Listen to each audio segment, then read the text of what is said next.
Harshad from Outreach Club, IIT BHU. We have gathered here today to shoot an informative video on the working of the Gymkhana and the Parliament. Managing the functioning of the organization is no easy feat. Please give a brief introduction of yourselves. Okay. Myself, Pawan Kumar Oja. Basically, I am a research scholar at the Material Science Department. In this recent Parliament 2023-24, I hold the position of a PG Academic Award Convener position in this session. Hello everyone, my name is Arvind Agrawal. I am in my 5th year CSC and I hold the position of convener of UG Academic Affairs Committee. Hello, I am Pranav Suresh. I am a 4th year IDD student in the Department of Mathematical Sciences and I am the convener of the Students' Parliament and the Vice President of Students' Gymkhana. Hello everyone, I'm Tavishi Prabhakar. I'm currently in my 5th year in Mathematics and Computing and I am the convener of Finance Committee in the Students' Parliament. Hello everyone, my name is Abhay Singh and I am a revenge convener of Student Parliament at IIT 5th year student.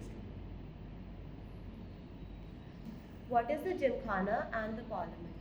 So, Gymkhana and the Parliament are two separate bodies in the institute which comes under the Student Senate Affairs Committee. So, in the institute we have the Institute Senate and below that we have the Student Senate Affairs Committee, which is the entire joint governing student body of the institute. The SSAC has two parts. That's the executive body, that's the Students' Gymkhana, and the non-executive body, that's the Students' Parliament. How is the functioning of the Gymkhana different from that of the Student Parliament? So in Gymkhana, we have 5 councils. That's the Science and Technology Council, Cultural Council, Film and Media Council, Social Service Council, and Games and Sports Council. So these are majorly related to the activities of the students, like in different domains as the name suggests. And it comes to the management of the Gymkhana funds, the student activities, fest, clubs, workshops, and that kind of things. And when it comes to the Students' Parliament, it's kind of actually the entire student-related decisions. Actually, the Students' Parliament can be considered as a bridge between the students and the administration, where the needs of the students are collected as a whole and depicted and demonstrated in front of the administration, and the necessary actions are taken, like creating certain types of guidelines or certain types of student bodies, and any student body in the institute, including any kind of clubs, cells like E-cell or SAIC, research cell, all these kind of cells are also put forward in the parliament and passed by the parliament. And in the parliament, we need around 2/3 majority to get past any agenda. What are the responsibilities of the Vice President and the Convener? So, as I suggest, in our institute, we don't have a complete head for the SSAC. So, one person is elected as the joint head of the Gymkhana and the Parliament. So, in the Parliament, the name is given as the Convener Students' Parliament, and for the Gymkhana, uniting all the 5 councils, it's the Vice President of Students' Gymkhana. If a student has any concern that they want to share, how can they approach the Parliament? We have a different forum on social media, like we have a form, we have a Google form floating every time throughout the time, which can mail us. And student can openly mail to the Vice President or any convener of respective department. And also we can directly approach to any parliamentarian because we are a directly representative of them, so we are more easily approachable to them. So there's several ways, and if the complaint or if any question come to us, it is our full responsibility to answer and redress the grievances which comes to us. What kind of problems the Parliament faces on a regular basis? Okay.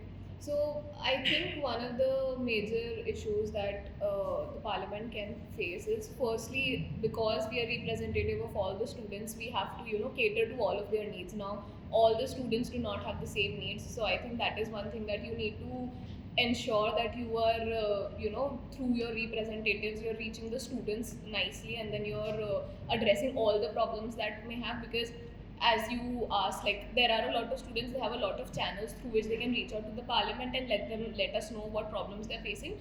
Even after that, there can be a group of students who are facing certain issues and they're not coming up about it. And I think as the representatives of students, it's our duty to even go to those kids and ensure that their problems are being solved.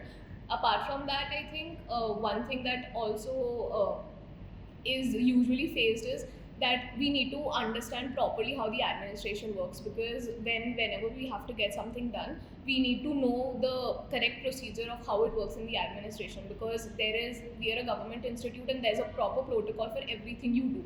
So that is also something where you need to ensure that you know the guidelines properly and then you're doing it in a timely manner, so that whatever solution you're trying to achieve, that actually serves its purpose in a timely manner. Has there been any instance where you have had to change a part of your decision because of this? I think there's a I think there's a thorough discussion before taking any decision. Like usually, for example, like when we were making festival guidelines, when there was a body that was making festival guidelines, then initially they made the festival guidelines. Then they discussed it with all the parliament members, where there was a thorough debate on what was correct and what was not, and there were all the suggestions. Then there was the voting. So, like any decision that is taken goes through a lot of debate and discussion. So, and even if even after that, for example, if we take a decision and it does not satisfy the needs of all the students, and there's, as Pranav said, that 20% of students do not agree with it, or even larger number of students do not agree with it, then there's always an option that we can have a discussion about it and reframe it in some or the other way. How does the parliament ensure that elected members carry out their duties properly without any misuse of power? First, there is a responsibility of a particular committee convener that he regulate the parliament properly. Like at a particular committee, there are several members. So these members are observing all the problems with in between among the students. So the convener first have resolve all these things, that parliamentarians have working properly or not. And if there is issue, then he will in particularly contact with the vice president of the parliament. What is the biggest issue that the parliament has had to deal with, and how did you resolve it? Like So- biggest issue is like there are people have lots of expectations with us, and on the other side there is an administration which is also a decision-making body. So there's a consensus building is a much hectic exercise for the parliamentarians between the student, more expectation, demanding more things, and on the other sides there are the providers, the administration, who has to think about the budget and other stuff also. That the consensus building is very hectic. What are the qualities that a parliament member must possess? So the main quality that a parliament member must possess is the understanding of the problems and the ability to resolve problems in a peaceful way.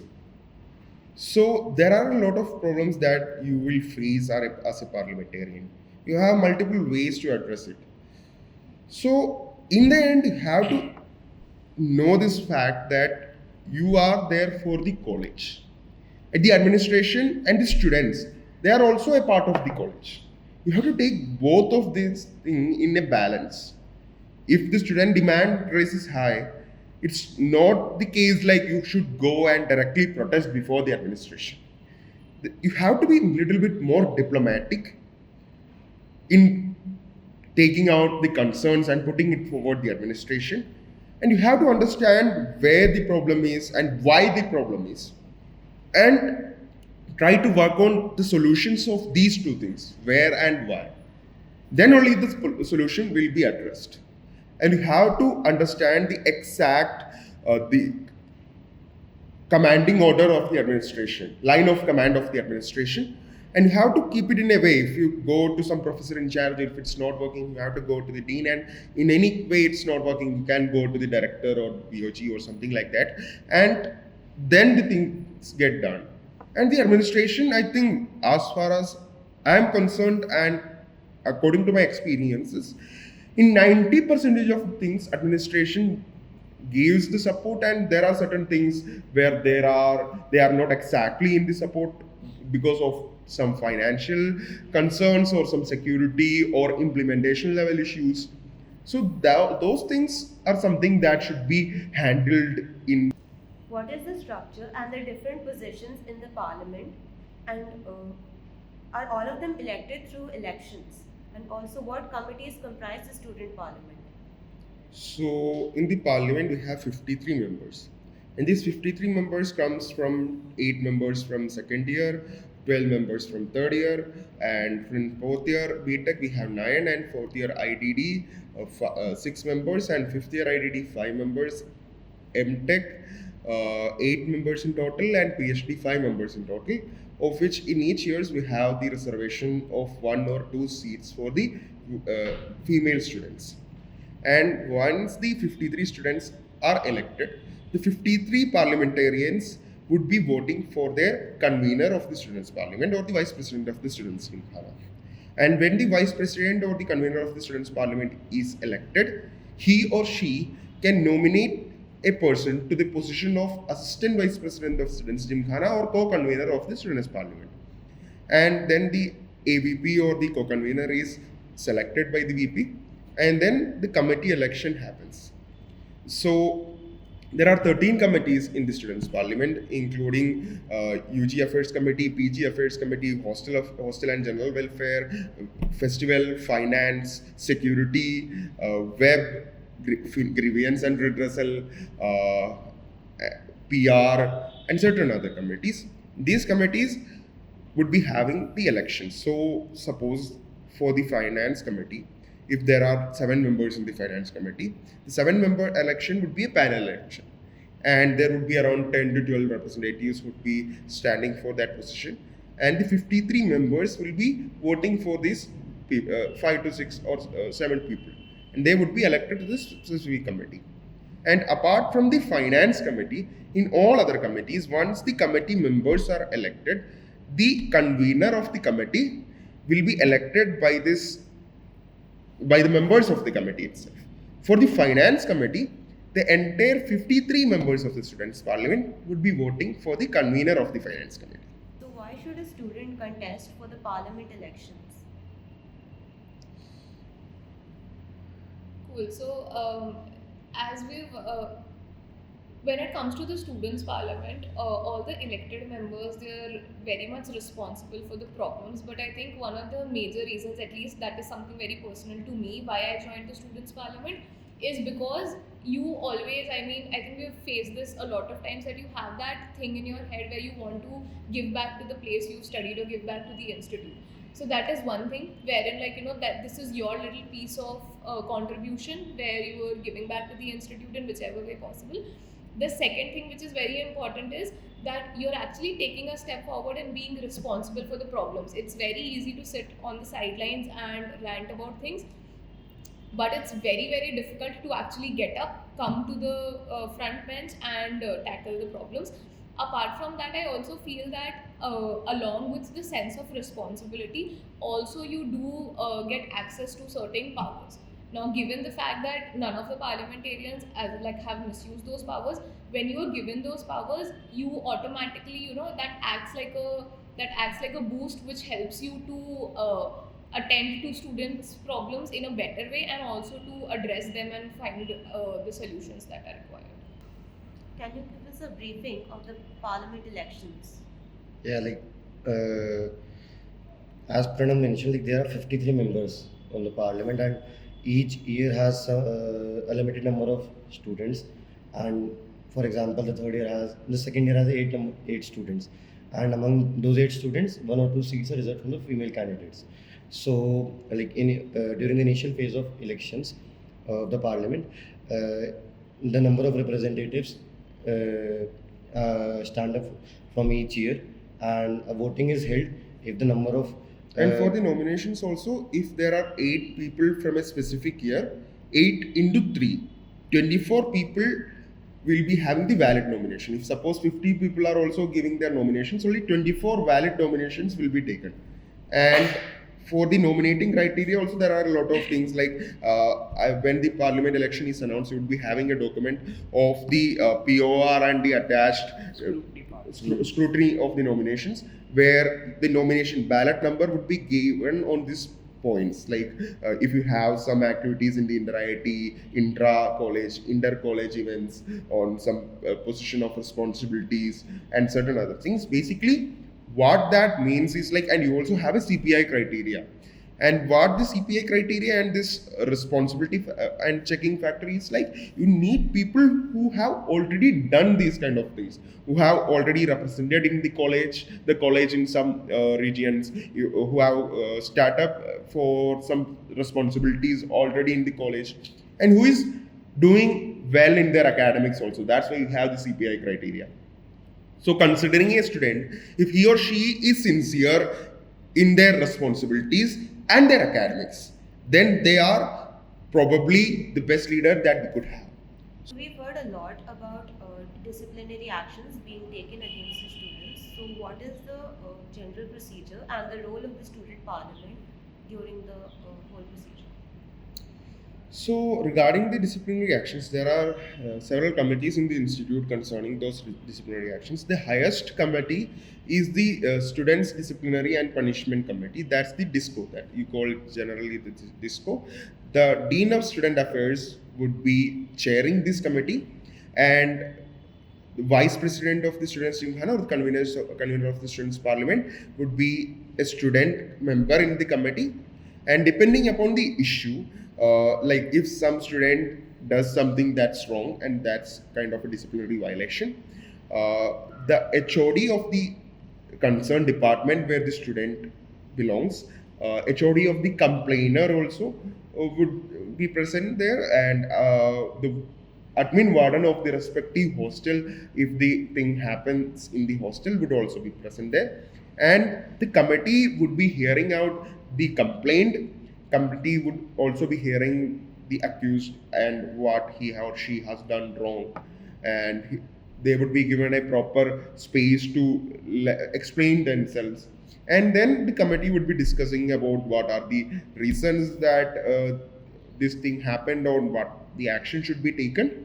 And the committee has the complete authority to take any action upon the student. And I am a part of the disciplinary committee.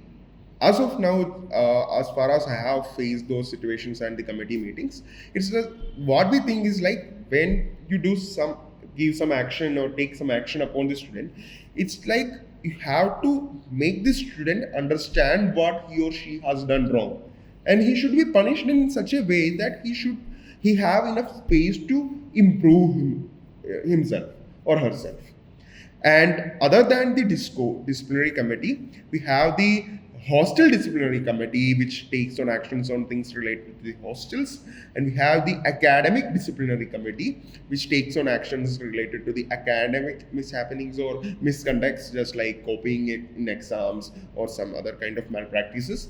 And other than that, we have the women's grievance and redressal cell. So if there is an issue or a complaint that a girl student want to raise, and she is not comfortable in handling the disciplinary committee where there are male professors, male student representatives also. In the women's grievance and redressal cell, we only have the female professors and female student representatives. So girl students can easily approach them and let them know your concerns. So these are the disciplinary committees and the actions that we have inside. So you spoke about the different councils. So what about the cells like SCS, E-cell? How are they linked to the students' Gymkhana and Parliament? So in our institute, we have 6 cells that's currently active. That's the SAIC, E-cell, PR cell, SCS, training and placement cell, and the research cell. So the research cell is currently passed by the Students' Parliament and approved by the administration, and PR cell was actually inactive for the last 2 years, and this year's Parliament retrieved it, and the PR cell is also active now. And what about the cells? The cells are basically, they are more independent. So while talking about the councils, the council is a part of the students' SE, the Students' Senate Affairs Committee. So they are directly answerable to the parliament, and they are a part of the parliament itself. Okay, so this when it comes to the cells, the head of each cell is a selected position, not an elected position like that of the general secretaries of the parliamentarians. So these are like, it's actually the working bodies of the institute. So when it comes to councils, it's basically the student activities that they are doing. And when it comes to the cells, it comes to certain type of activities that's not exactly student or entertainment or knowledge basis. It's like kind of an administration itself. I think you can analog these cells as kind of the union secretaries or something like that. And the councils and the parliamentarians like MLAs and MPs, and in some sort of way. So what actually the cells does is, like, if you take any cell, when it comes to the E cell, they are handling what's related to the entrepreneurship purpose. When it comes to the TPC, it's handling the training and placement things. And when it comes to the SES, it's handling the wellness of the institute. And research cell handles the research. PR cell handles the public relations of the institute. And these kind of things, the cells are actually confined to certain domains. So they would be acting specifically on these domains. For example, if SAIC is taken, they would be acting how the alumni relations should be maintained, how the contacts are maintained, how alumni meetings are set up. If SES is taken, it's like how the wellness is managed, how counseling should be given to the students, and how the general well-being of the students is maintained. And the cells are actually answerable to the parliament, because every cell in the institute that's now is actually passed by the parliament, which is the student senate, and then put forward before the institute senate before it got passed. So in the constitution of every cell, it's clearly written, like, if any change in the constitution of any cell in the institute, it should be passed by the students parliament, and then it should be forwarded to the institute senate by the approval from the faculty in charge of the specific cell. So that's a way how things happen. Like, it's like every student body in the institute in the end is working for the benefit of the students, and the parliament is just like a monitoring body for the cells. If any cell is doing something wrong which is not according to the student favor, the students can't reach out to the students parliament, and the cell will be adjourned to this parliament meeting, and these necessary questions will be taken upon the cell. And if their questions and their answers are not satisfactory, the parliament can initiate action upon the cells and suggest some improvements to the members of the cell, so that the things would go for the favorable positions where it comes to the students. What is one message that all of you want to give to the student body?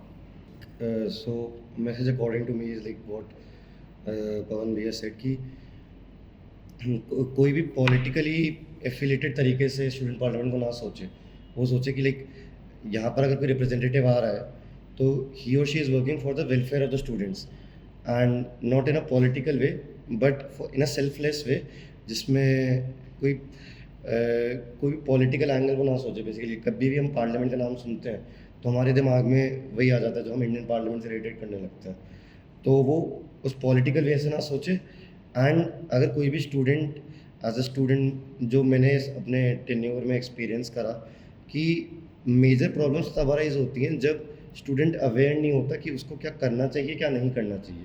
तो अगर student शुरुआत से ही aware है कि क्या process है या फिर क्या प्रोसीजर है, what and what not to do, then majorly problems वहीं सॉल्व हो जाती हैं।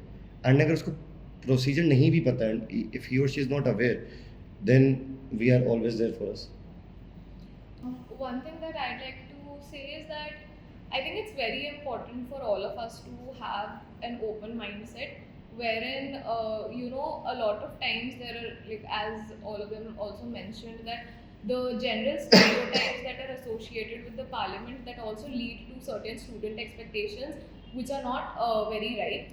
And even when there are explanations or there are proper justifications given from, say, the students parliament or the administration, there might be always a resistance where, like, students do not have an open mindset about it. So I think that is very important, that as a student, all of us do have the right to, to like basically raise our concerns if something is not right. But also I feel that it's very important for us to just take a step back and also listen to whatever is happening. And if we hear it out with an open mindset, we can actually understand that okay, maybe whatever we're asking for this is not the final thing, but it's still somewhere in between, and that's still a progress. It's better than what it initially was. So yeah. Thank you so much for joining with us today.